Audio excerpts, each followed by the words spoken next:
Hello everyone and welcome back to Newegg TV. I'm Steve and today I'm going to do an overview and a little bit of a demonstration of this Seagate NAS. This is the Business Storage 2-bay NAS.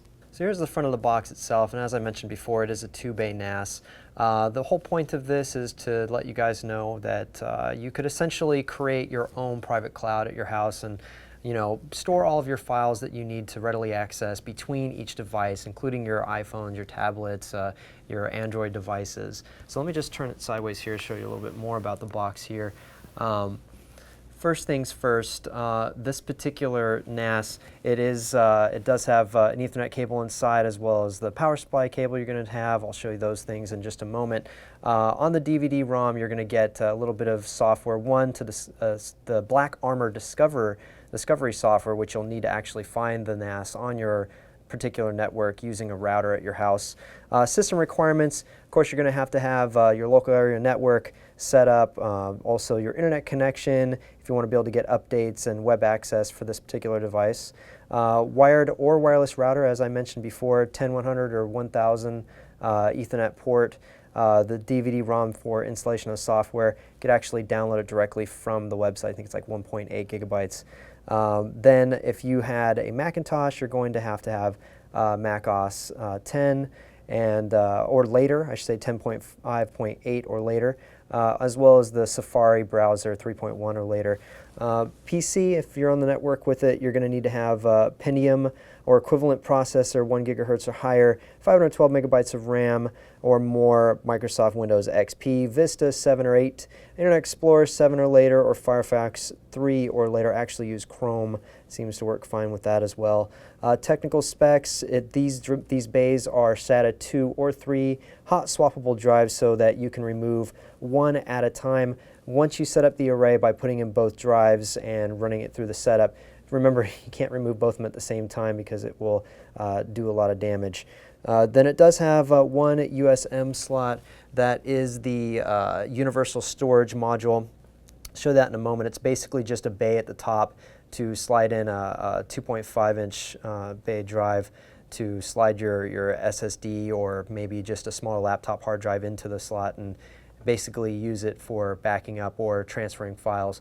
Then it also has two gigabit Ethernet ports here with failover support. So if you have a system where you're going to have two of them plugged in at a time, essentially if one of the two NICs goes bad, then it'll fail over to the other one.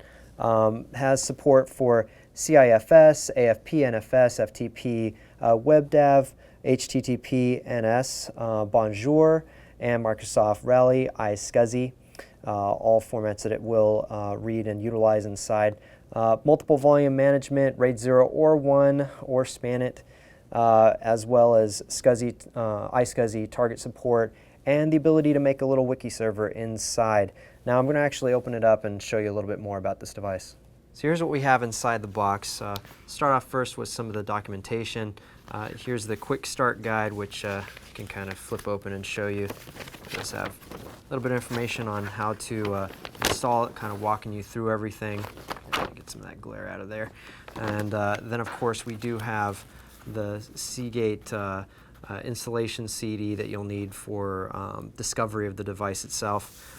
Inside also you'll have a little bit of documentation about the warranty, as well as a Ethernet cable and the power adapter along with the power cable that you'll need to plug it in with. Now let's move right along to the device itself. Now as you can see, it's got a little bit of a glossy look to it. That's mainly because there's a bunch of stickers on here, and I'm just not as adept at Paul at taking all those off, so I'm going to leave them on there. This is the USM I mentioned before, basically the universal storage module, where you can use something like this. This is actually a really expensive version of what you would want to do. This is an SSHD. It's a solid-state hybrid drive from Seagate also. But I just wanted to show you that it would just slide right in here, plug in, and you'd be able to transfer files from it to the NAS's logical drive, or in reverse off the NAS onto this in order to quickly take files with you. Now I'll just open this up a little bit for you so you can actually see inside. Now the 2-bay and the 1-bay version of the NAS don't come with drives. Now you can probably purchase it with them, but this particular model does not. So you would take and use one of your hard drives. In this particular case, I have the Seagate NAS version, 4 terabyte. This particular drive has 64 megabytes of cache, on board.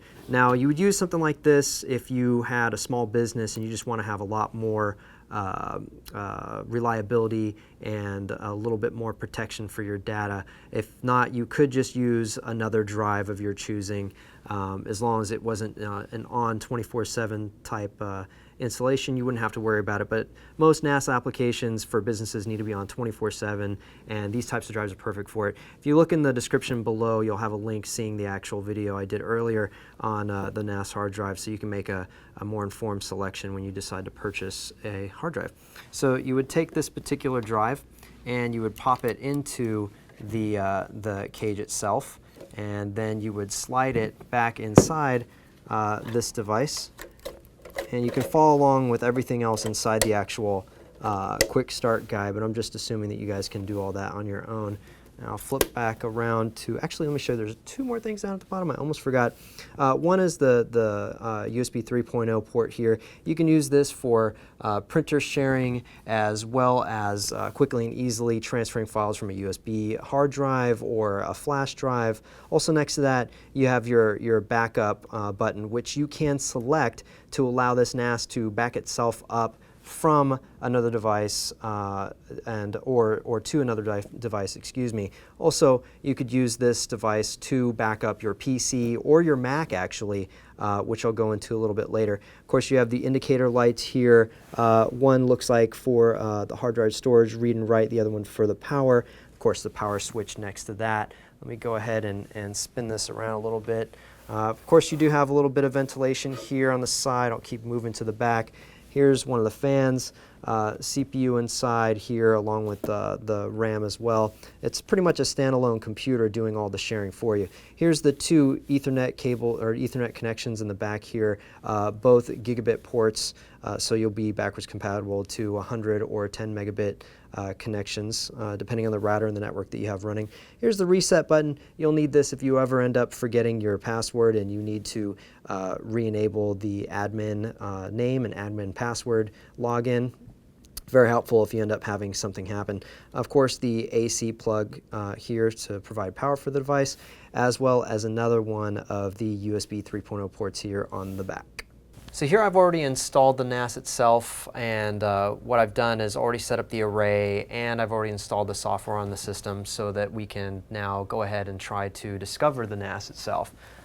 So seeing my screen here, all I've done is double click on the NAS Discovery app, and I'm going to, well, I already found it. I've named it the Newegg TV NAS, and it gives me the IP address. Clicking next, I can actually set it up as a drive, of which I've already done so with one of the folders there I made called guest.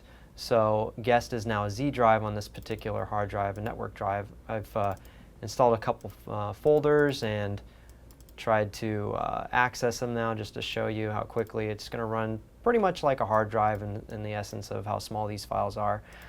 Moving along, I'm actually going to launch the manager now, which basically forces me to log in to the device itself via the IP address on that we've already shown you, the .6.210.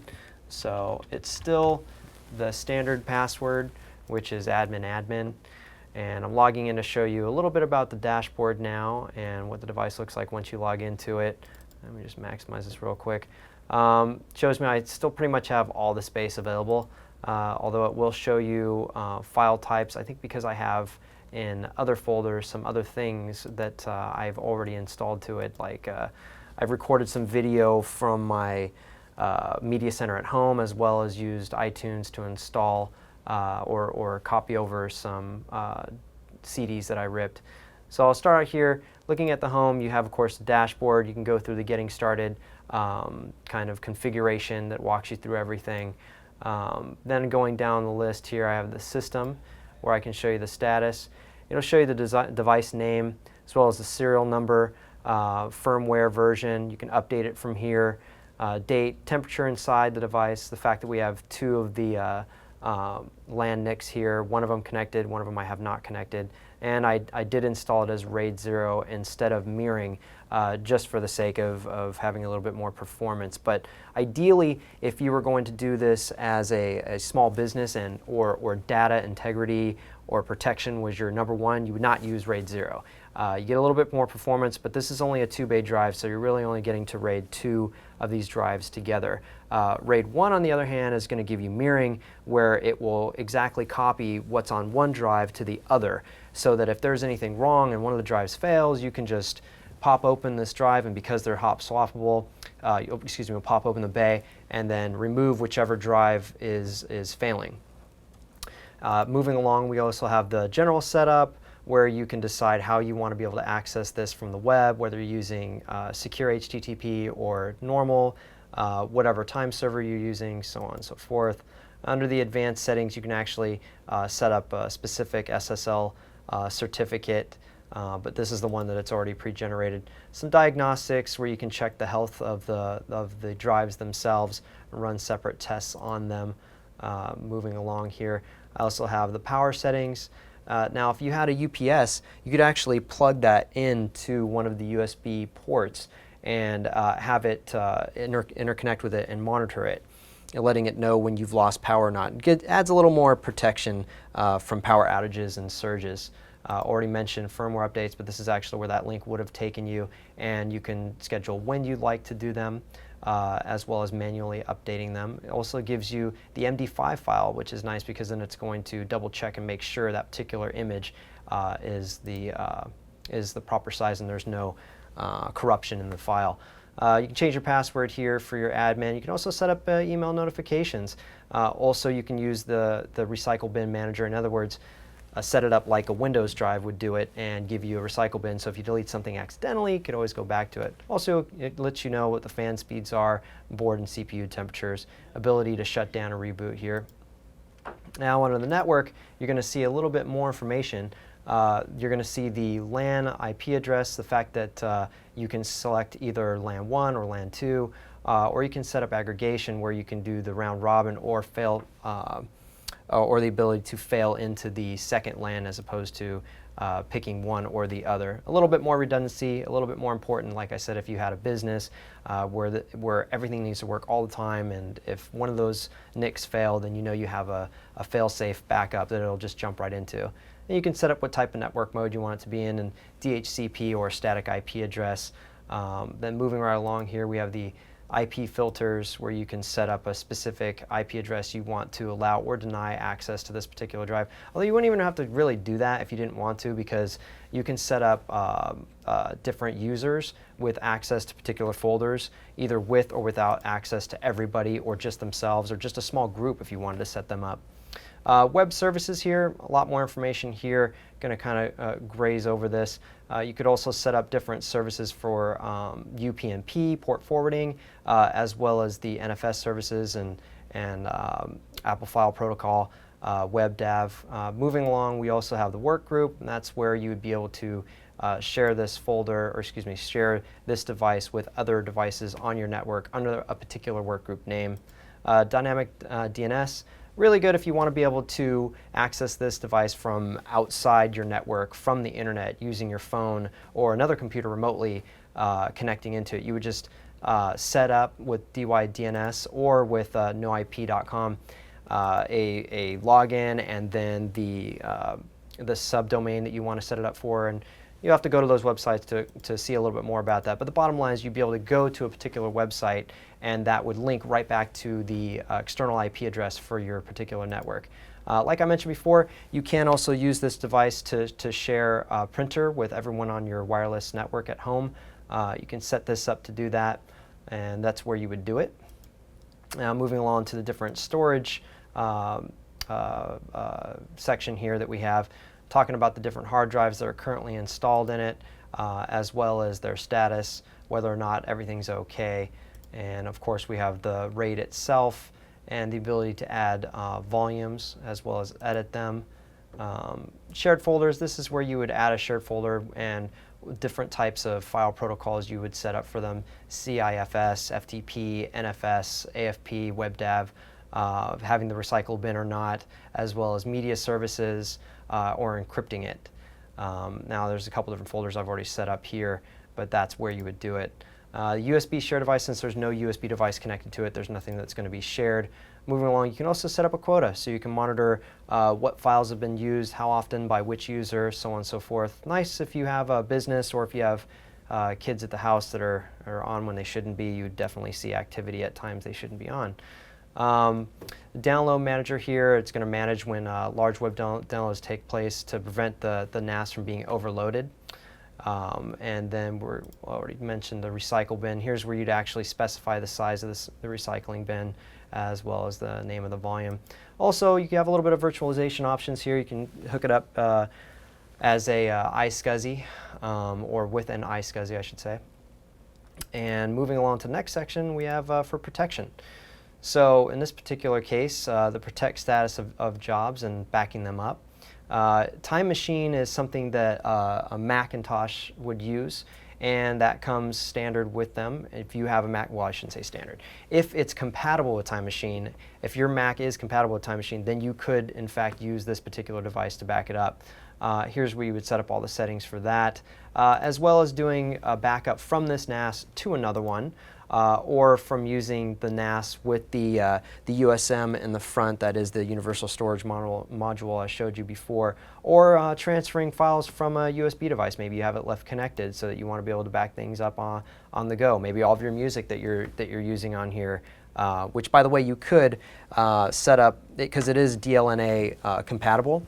So if you have DLNA or iTunes Media devices on your particular system, you could, in fact, install iTunes and then set it up to act as a music server and use the NAS as the storage device for that. And then you could set it up to back up from the NAS to another device, so if you had to leave and go somewhere else, you could just pull that USB device out and take it on a go with you, ready to go whenever you need to.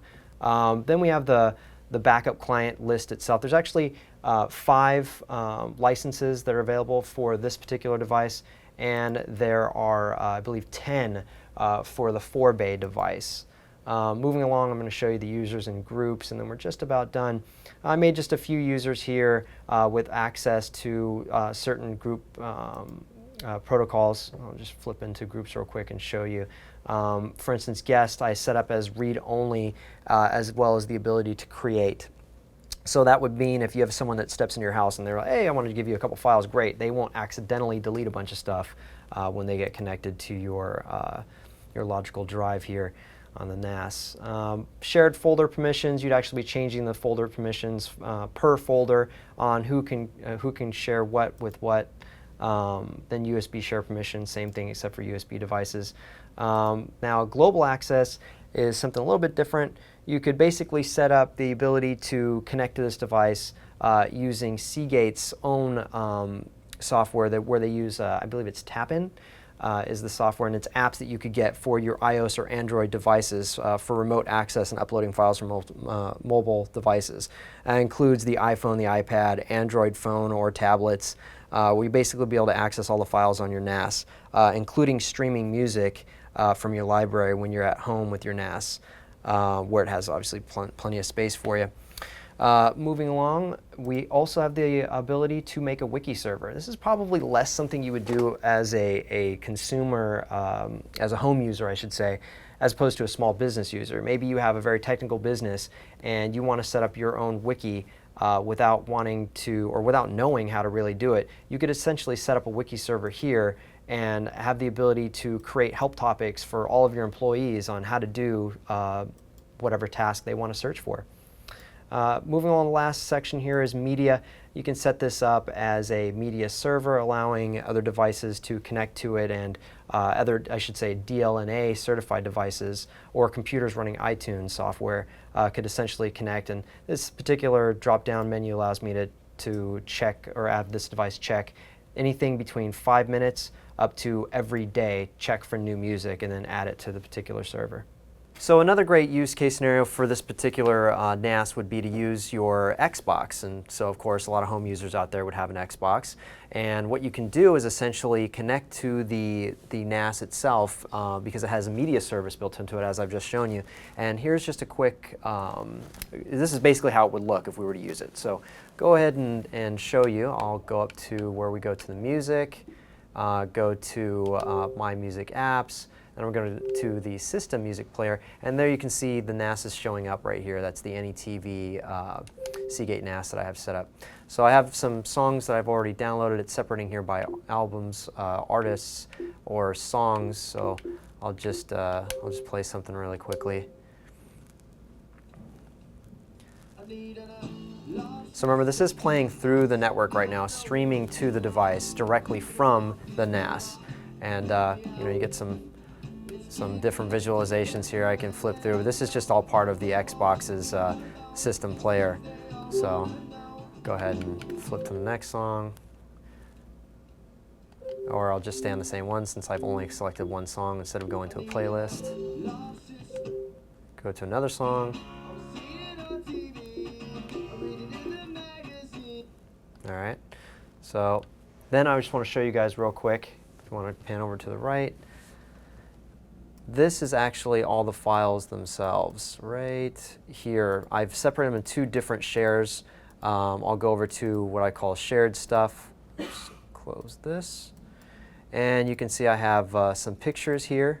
And because I have this set up to look at the Xbox, let me flip back over to the computer's second monitor view. And I can just flip through pictures here directly coming off of the drive itself. So it's downloading them and then caching them here locally. But it is gathering them directly from this. This is actually from our Comic-Con trip, and this is the street team that we had. And there's Kyle, who actually is in Computex in this particular picture. But moving right along, I also have all the music in here, as well as sample video that I'm also going to stream directly from there. I'll put it on the left monitor. Maybe that'll be easier to see.